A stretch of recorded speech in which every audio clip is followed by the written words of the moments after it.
nem toda maldição vem de fantasmas às vezes. Em muitos momentos ele veste a pele de quem deveria te proteger. E aqui nós vemos uma jovem que luta pela própria vida, e hoje a gente vai mergulhar na história perturbadora de Amaldiçoada de 2016.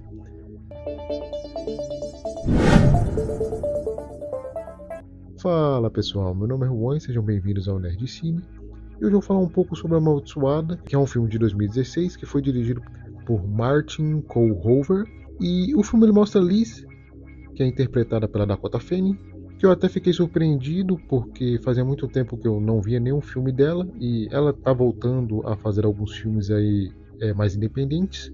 E ela está vivendo sua vida de uma forma tranquila em um vilarejo pequeno, com a sua família, onde ela faz parte de pessoas na cidade e que quando uma figura de um homem misterioso chega para se tornar um novo pastor, acaba transformando a vida dela e transformando isso tudo num grande inferno, onde ela tenta fugir dessa figura que aparenta muito mais do que a gente pode ver.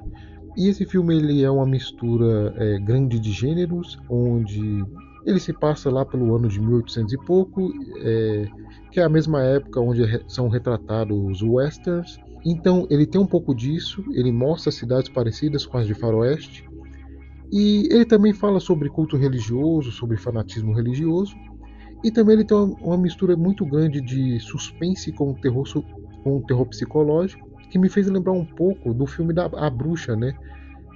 Porque ele tem assuntos que são semelhantes, mas que as abordagens elas são bem diferentes. E esse filme eu acabei colocando ele lá no vídeo de listas de filmes com reviravoltas, porque esse filme ele tem umas duas ou três reviravoltas aqui, e eu acho que elas são bem feitas. Em vários momentos você fica meio surpreso com o que acontece, porque você não acha que o filme colocaria daquela forma. Então o filme ele consegue te causar muita tensão, tanto nessa parte do fanatismo religioso, que aparece da metade para o final do filme, e também em muitas outras partes tensas, nessa parte que aparece o faroeste. As atuações dos dois personagens que mais aparecem, os principais, elas são muito boas, que é a Dakota Fanning, ela tá muito bem, porque para ela é até um pouco mais difícil, porque no filme ela não pode falar, e isso ele vai ser mostrado do porquê acontece e de porquê que ela não fala. Então ela tem que ser muito mais expressiva e conseguir passar o que ela está sentindo nessas expressões, que muitas vezes não é tão fácil, e ela faz de uma forma que é muito boa e sutil.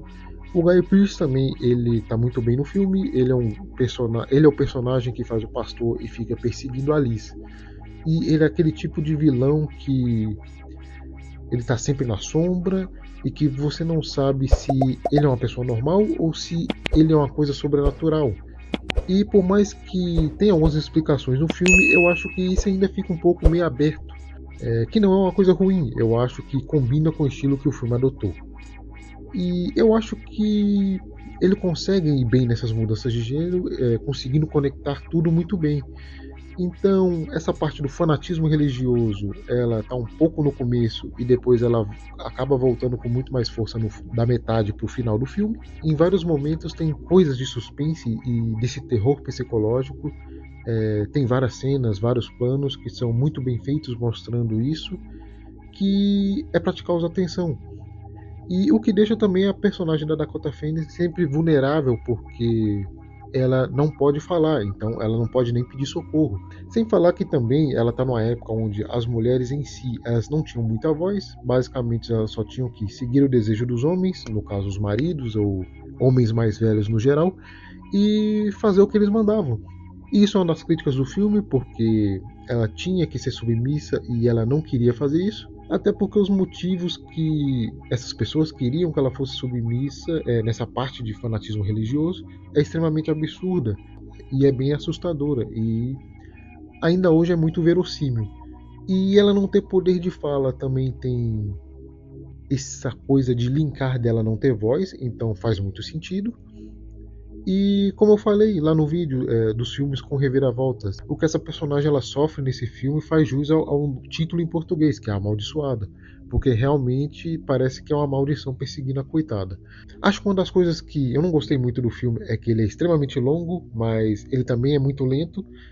Esse filme ele tem 2 horas e 28 e em vários momentos as ações do filme são bem lentas, então demora muito para ter toda essa construção de atmosfera acontecer. o que pode ser muito cansativo e afastar quem não gosta de filmes gigantescos ou de filmes muito lentos. Mas, no geral, a Amaldiçoada ela tem temas muito interessantes que conseguem transmitir isso em tela e que consegue alinhar bastante esses gêneros diferentes. É um filme que tem boas atuações, tem uma boa fotografia e que consegue transmitir suas mensagens mesmo não sendo tão explícito. E se você gosta desse tipo de filme, recomendo que veja o vídeo sobre 5 filmes com reviravoltas, vou deixar no card. E se você gosta desse tipo de vídeo, que são listas sobre filmes, eu tenho uma playlist com outros vídeos sobre listas. Também está separado na playlist. Vou deixar aqui para vocês darem uma olhada. E se você gostou desse vídeo, vou pedir para deixar o seu like, se inscrever no canal e seguir a Nerdcine nas redes sociais. Até a próxima aí, valeu!